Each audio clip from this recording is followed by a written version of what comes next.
morning. Morning. It's a bit bright and this is not straight. It's better. Morning. Good morning.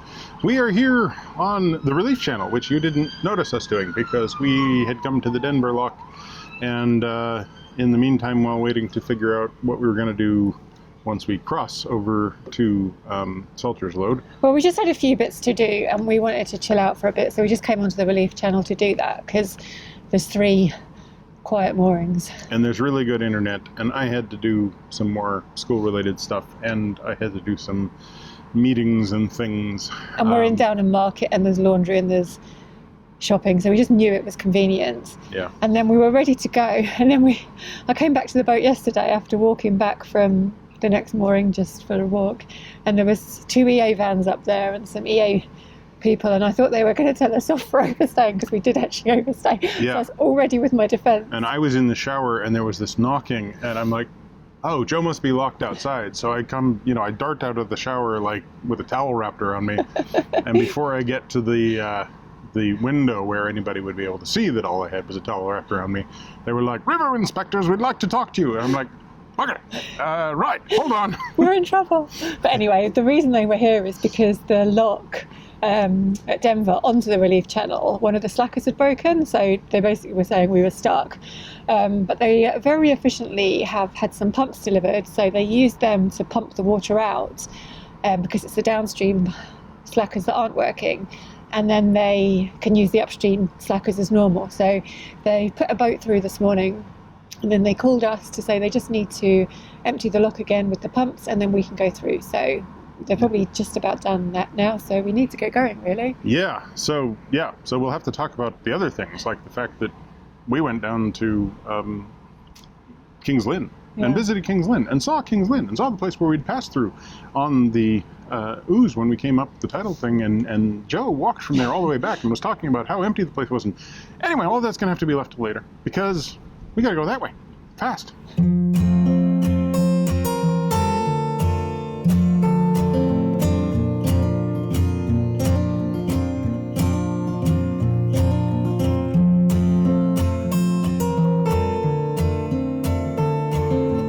From up here you can see how wide the Relief Channel is.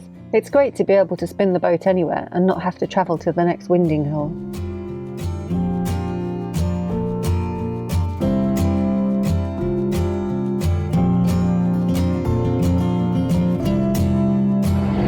Okay, so that's me turned around, and I'm heading now towards the Denver complex, which you can sort of ominously see rising back there. Although that's not the part we go through, that's the sluice that comes down onto the Relief Channel. Joe's walking back there somewhere with George.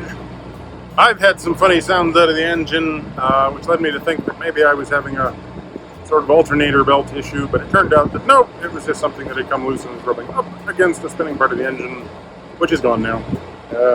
Yeah, it's the problem with turning too fast. But yeah. Now we're pointed that way. They've just called Joe and said that the lock has been pumped empty, so the gate should be open about as I arrive, and I should just be able to go straight in. So looking forward to this. Now, we haven't told you that around the exact same time we arrive is when Salter's Load becomes available, and we are probably going to go through the Denver lock and do Salter's Load all in one go. So this video just got more exciting because we're going to be on the Tidal River again, for fun. So yes, when we reach the Denver complex, we'll go up the Relief Channel lock, which will take us onto the non-tidal River Great Ouse. We'll then use the Denver lock to get down onto the tidal River Ouse and travel a few hundred meters to Salter's Load. Salter's Load lock will take us onto Well Creek, shown in blue on this map, which is part of the middle level navigations. So I'm walking really fast because George is pulling me, and also the boat is moving very fast. Yeah, it's just ahead of me. So just as Michael was leaving, the river inspector called to say that the lock's pretty much empty and they're opening the gates. So when the boat gets there, he can go straight in. But obviously, George wanted to walk and I wanted to walk. So we're walking along the banks of the Relief Channel, and it's very nice.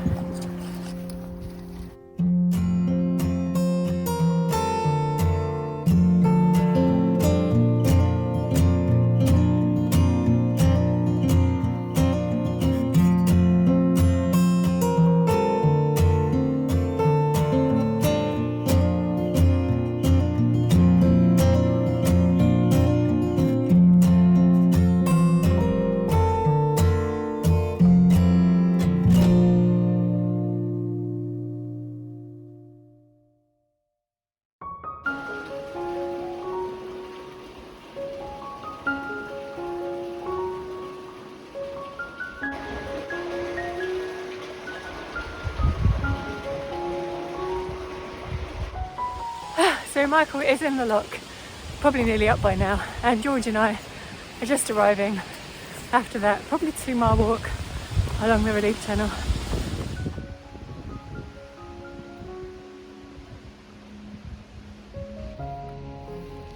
Hi.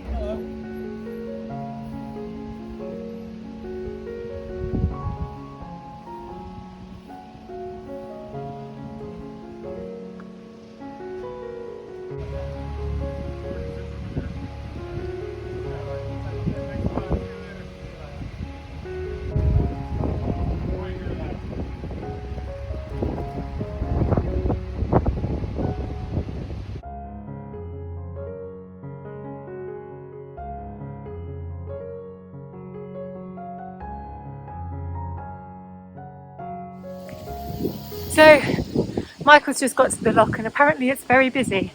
There's a boat in the lock and there's 2 boats on the lock landing, and then he thinks it's us. But it's bank holiday weekend, and if there were boats that are planning to go on the relief channel that couldn't because it's closed, they might be going to the middle level instead, I guess. But we're not used to having so many boats around, but I guess it makes sense. Hopefully we'll be able to go through before the tide goes out.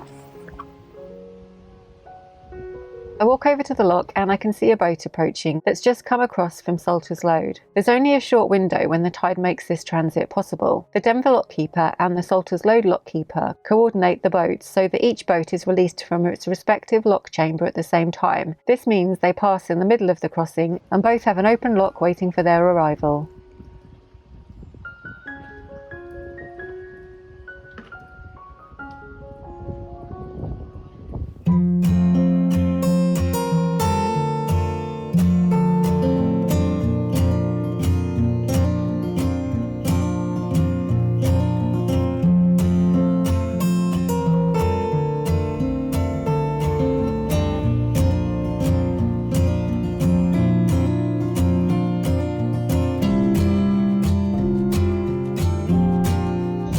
So that wasn't easy for you?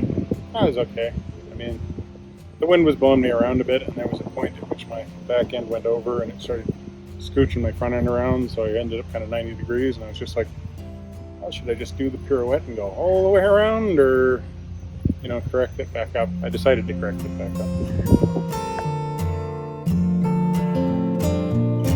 So now there's another narrowboat coming down, and then it'll be our turn.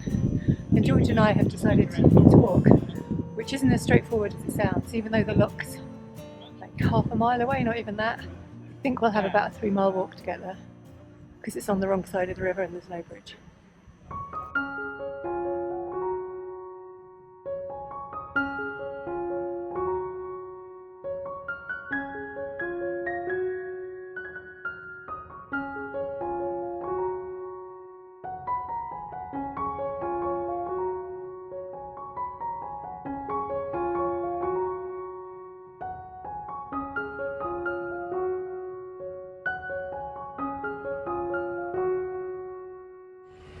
So, after a bit of joggling around waiting for the lock landing, and then getting on the lock landing, and then making a sandwich, here I am.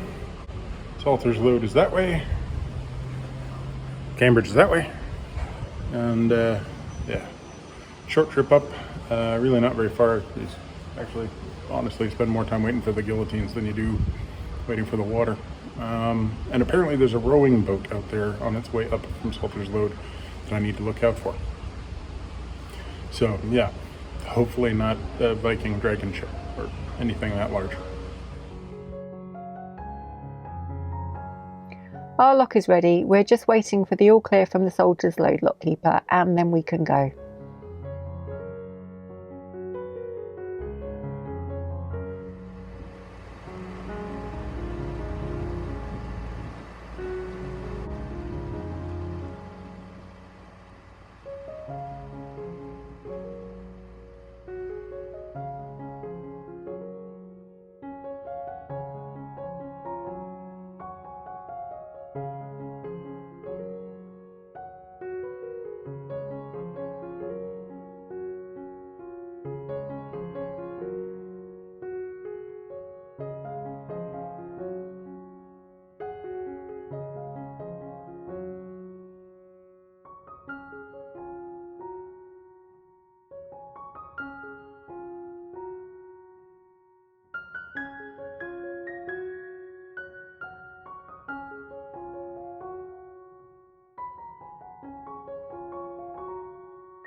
I, for one, am really sad. Yep, that's us. We're off the Ouse. We've been on the Ouse for 3 months. 3 months, pretty much, exactly. And I've loved every second of it. It's been great, and yeah, it's a little sad to be off of it. At the same time, getting off of it was an adventure, so that was cool. Yeah, we really haven't travelled very far, like maybe 2 miles. Oh, yeah. Well, I mean, if there was a bridge, we'd be a 3-minute walk away. Well, no, I mean... well, not from where we were in the morning. Yeah, I mean, I've walked about 6 miles. But, yeah. And yeah, because it kind of was made extra adventurous because we had to be locked through the relief channel lock. So they actually told me what happened. Well, they don't know what happened in terms of how it occurred, but the 2 slackers, the pistons that go down and drive the slackers, they literally severed off. So both of them, both paddles are disconnected, the welds are broken. Yeah, the lockkeeper wondered, the Denver lockkeeper wondered if one was gone and then the other one went. Because it's just a bit weird for them both to go at the same time. It is, unless, because they're hydraulically pushed, it's weird. It could have been forced. Unless somebody was pushing it up and down, like doing the ram up, down thing that people sometimes seem to do when they don't know what button to press. Yeah, they don't know which button to press. Basically, they had this big diesel generator, or not diesel generator, diesel pump that had these 2 big snorkels, like great big elephant trunks, hanging down into the lock. Well, they said it took about an hour to empty it, so they must have been working quite hard. Yeah, well, I mean, really all they were doing was just moving the water from the lock up into the pound above the lock. But they weren't really sure how well it would work. He actually said it had never been tried before, which sounds a bit like sort of, it seems kind of obvious in hindsight. But I suppose, yeah, but they said now they've got that plan in place, so if any lock fails, then boats won't get stuck because they can just do that, which is very sensible. As long as they've got the guillotines and stuff. But yeah, it was interesting. I mean, like the EA guys, when they showed up yesterday, and their whole sort of process since has been really attentive. And he phoned me about 3 or 4 times this morning to give me updates. Yeah, they kept us up to date with what was going on. And they came to see us. They didn't just put a notice up and say it was closed. They actually came to find us to tell us. Yeah, it was good service, basically, is all I'm saying. And how was the bit from the Denver lock to the Salters Load? Well, the call came from you that a narrowboat was coming up after the first boat went through. Then the narrowboat came in, the wind died down a little bit. That boat came through, and the guy who was driving it just completely gunned it past me. So now I'm like, where the heck are you going? It's like, I'm bobbing up and down because this ABC hire boat just shot past it like Mach 2. Anyway, pulled over to the side and moored up, and we watched everybody go through. And I think I kind of over-relaxed because I was like, this will be no big deal, no worries. Yeah, because you just seen like 2 hire boats do it. Yeah. So I didn't think to ask about what the actual entrance was. Because you turn back on yourself. You turn back on yourself, and there's a little, like a sort of channel established where there's the lock landing, which is really just a wall. Yeah. And then there's a bunch of wooden and cement stanchions hanging out. So you have to go over and go in narrow. Yeah. Like, so it's like, it's just going into a channel that's really just a little bit wider than a narrowboat. And wasn't really hard. It was just that I didn't know about it ahead of time. Yeah. So I came out of the Denver lock, and I'd been warned that there's a rowboat coming. Yeah, that was weird. Yeah, so I'm like, all right. Because it's the tidal section between Denver and Salters Load. And it's a substantial tide because Yes, the one we're coming out pushed us off the wash. Right, it pushed us all the way up the wash, and it was a substantial tide, and we're coming out of Denver, and the water's still coming towards me, so the tide is still coming up, and I start puttering off, and there's a bit of a kind of where you're in sort of a shaded area where the current is going past on its way up the New Bedford River. Yeah. And so it's really quite flat and calm, but then the nose breaks through into where the current is, and all of a sudden the boat just wants to shift to the left. And I sort of slow down really fast, right? So then I kind of gear up to go at a decent speed, and the engine will be able to deal with it, no problem. But there's a bit of chop, and I'm just like, yeah, there's really a current on and everything. Well, then I'm just looking straight in front of me, trying to find the sluice up to the Old Bedford to get a shot of it, and I see the white sign on the right-hand side, which indicates roughly where the locks are, but from my perspective, I can't see where the locks are. And then all of a sudden, this little narrowboat, this little rowing skiff comes out, you know, and it's a scull, so he's going backwards. Yeah. So he goes out, and I'm like, wait, is he going towards King's Lynn? Because that just seems like a bad idea. Then he does this 90-degree turn, comes past me. Because you need to get into position to go into the lock. So, I mean, he did get out of the way. And the lockkeeper actually said to you, didn't he, that it's the fourth? He said it was the fourth or fifth rowing boat they've had in the last several decades. Yeah, because he's been here for like 30 years or something. Yeah. So that's quite And he doesn't remember a lot of rowing boats. So he's like, that was a little bit odd. I'm like, yeah, you should have seen it from my perspective. Well, I hope he made it okay. Well, I'm sure he made it. He actually was getting a pretty good speed up by that point. Because he was being carried by the... Yeah, the current was helping him along. I'm hoping that he isn't on his way to Erith right now. But yeah, it was funny to see that. And then I'd seen him come out, so now I knew where the lock was, and I knew kind of how I had to position myself to go into the lock. But what wasn't obvious is these stanchions that are hanging out and sort of create this channel for you, because from the perspective on the water, they only move a little bit relationship to the wall, so you kind of can't see them until you begin to do your turnover. And it's like, oh, wow, I really got to go into a narrow space here. Yeah, it could be a bit hairy. Anyway, we then managed to buy a windlass from the lockkeeper, because I think there's only a few locks, but they use a different windlass. So. Yeah, and it's really weird. It's like a big square box that's about that tall and just very square.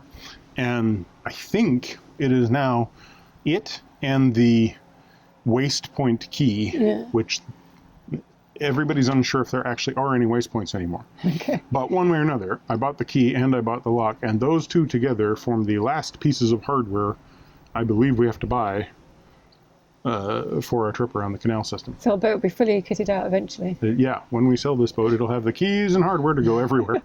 Yeah. So, yeah, that's it. We're here. We're on the middle levels. There is one waterway left after this one. The Neen. And we're finished. The Nen. The Nen, the Neen, the Nene, depending on where you live on it.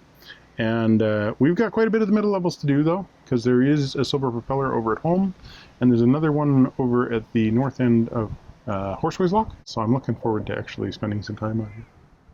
But it doesn't look like much so far. Yeah, I've got to say it's not a strong start. Yeah. When we came up off the wash and came up to Denver, and immediately I was like, I love it here. Coming onto the middle level, I'm like, it's not the use. It's not the use. It might get better. But we'll see how it goes. It probably will get better. Yeah, it'll probably get better. So thanks for watching. Give us a thumbs up. Comment down below. Subscribe if you haven't already. Subscribe to Minimalist Maximal Velocity if you want our time-lapse videos. Click the bell if you want to get notifications. And if you ever need to get through a lock, you know where to find a diesel pump.